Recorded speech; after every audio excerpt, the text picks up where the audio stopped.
Hello guys! Hello Cancer! Welcome dito sa aking channel Cancer. Alamin natin ko ng messages, vibration, gabay energy para sa inyong lahat. Ito general reading, weekly tarot reading, January 8 hanggang 14, 2024. Cancer. Panoorin mo Cancer yung Pisces and Scorpio. Baka makaresonate ka. Kumuha tayo dito guys ng 4 cards. Okay, 1. Oh. Okay. So, Cancer, mature man, number 5, 12. Wow. So, pareho kayo Cancer ng Scorpio. May sudden wealth dito. And then, wealthy man, baraha to ng Pisces. Ang galing. Sinasabi ng baraha mo dito na may Cancer dito na posibleng biglang yaman, pwedeng may mananalo sa loto or mananalo sa kung ano man na patimpalak, palaro. Usaping financial to biglang yaman, bigla niyang mahahawakan yung financial. Sobrang lucky, good luck, good fortune ito na baraha. Kung makikita mo to, number 4, etong wealthy man, privileged lady, pareho lang sila, mayaman. Ito mayaman. Ito mayaman din. Hindi lang siya mayaman sa financial, mayaman din siya sa wisdom. It's either attorney, engineer, or teacher, kung ano man to. So, nakikita natin dito, Cancer. If ever single ka, posibleng this week ay makatagpo ka or pwedeng may karelasyon ka na and hindi mo alam, financially stable pala sila. And posible din na may connection dito. So, makakatagpo ka siguro this week ng mga tao like boss, pwedeng makapasok ka sa isang company na multi-millionaire, million company, or mataas yung posisyon sa trabaho agad, mataas yung sweldo. Parang ikaw to pwedeng mabibigyan ka ng pagkakataon, Cancer, na maging privilege sa linggong ito. And mature man, sinasabi ng baraha sa'yo dito na if ikaw ay single, naghahanap ka ng relationship and prospect mo is yung mga medyo may edad na ibang lahi, so posibleng makatagpo ka sa linggong ito. Kung ikaw naman ay bata pa or gusto mo ng same age mo, ganun din. Pero yung mga taong mamimet mo this week for relationship or for career ay mga mayayaman sila. So, comment down below. And pwede ikaw din to, the sudden wealth na to, biglang yaman ka sa linggong ito, biglang uunlad ka, biglang, diba, unexpected wealth to, sudden wealth hindi mo inaasahan, hindi mo naman to pinangarap or hindi mo naman siya iniisip. So, but sinasabi ng baraha na pwedeng mahawakan mo, magkaroon ng stability yung financial mo sa linggong ito. Okay, paki-comment sa comment section. After this week guys, balikan nyo yung reading if ever na mag-resonate sa inyo.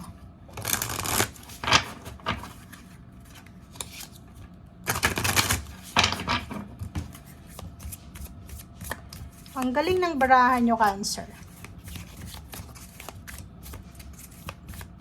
Puro pera to. Pera. Okay, tingnan natin. Okay, facing your fears, 4610, completion. How? So, dito sa linggong ito, sinasabi din sa inyo, Cancer, na kailangan nating harapin yung mga kinakatakutan natin.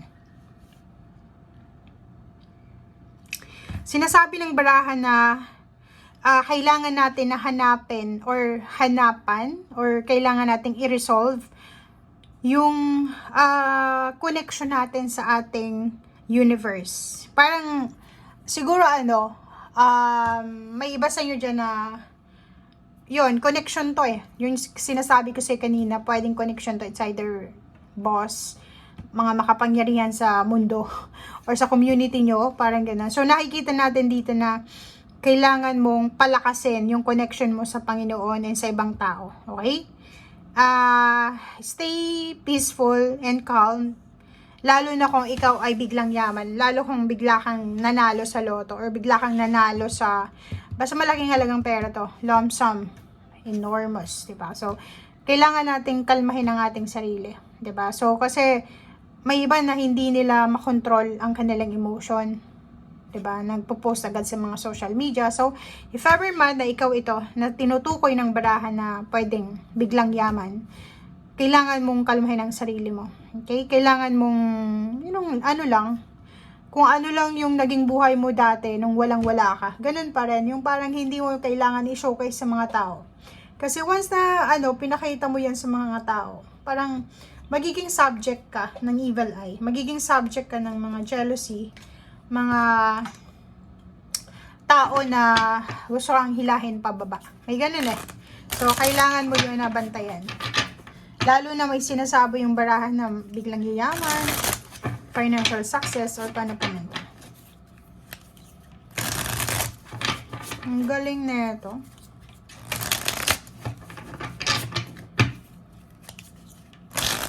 Oops, sorry.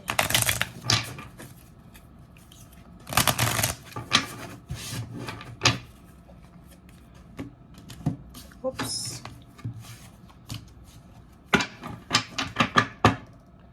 Kuha natin to, guys. Okay, the devil. Capricorn energy.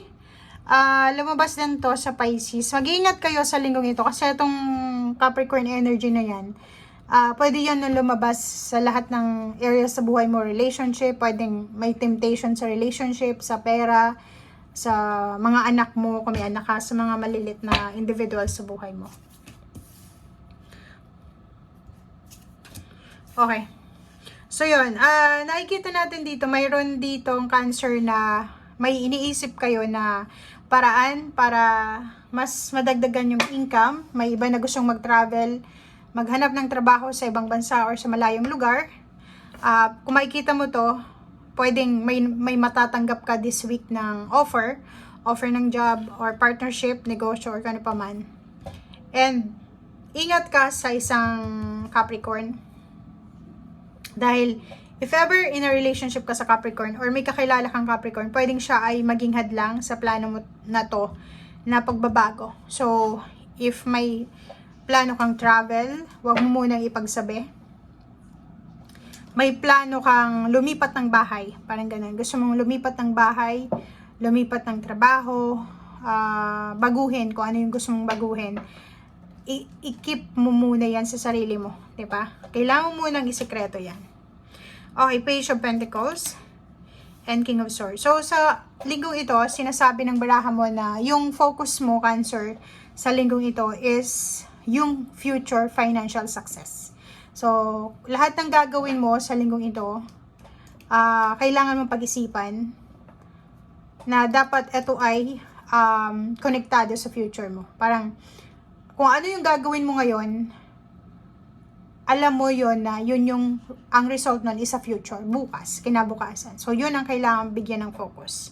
Huwag kang masyadong magfo-focus sa mga sinasabi ng mga tao sa paligid mo. Like, sasabihan ka nila, uy, Cancer, hindi yan, hindi pwede yan. Like, may plano kang magnegosyo, may mga kapatid ka, kaibigan na para silang the devil na itetempt ka na hindi mo yan kaya, kailangan mong gumastos ng malaki, ganito, ganyan. Naku, huwag kang makinig. Kasi ang kailangan dito, kailangan mong tanggapin kung ano yung blessings na to na binibigay sa'yo ng universe. And Nine of Cups, sinasabi ng barahan na if ever man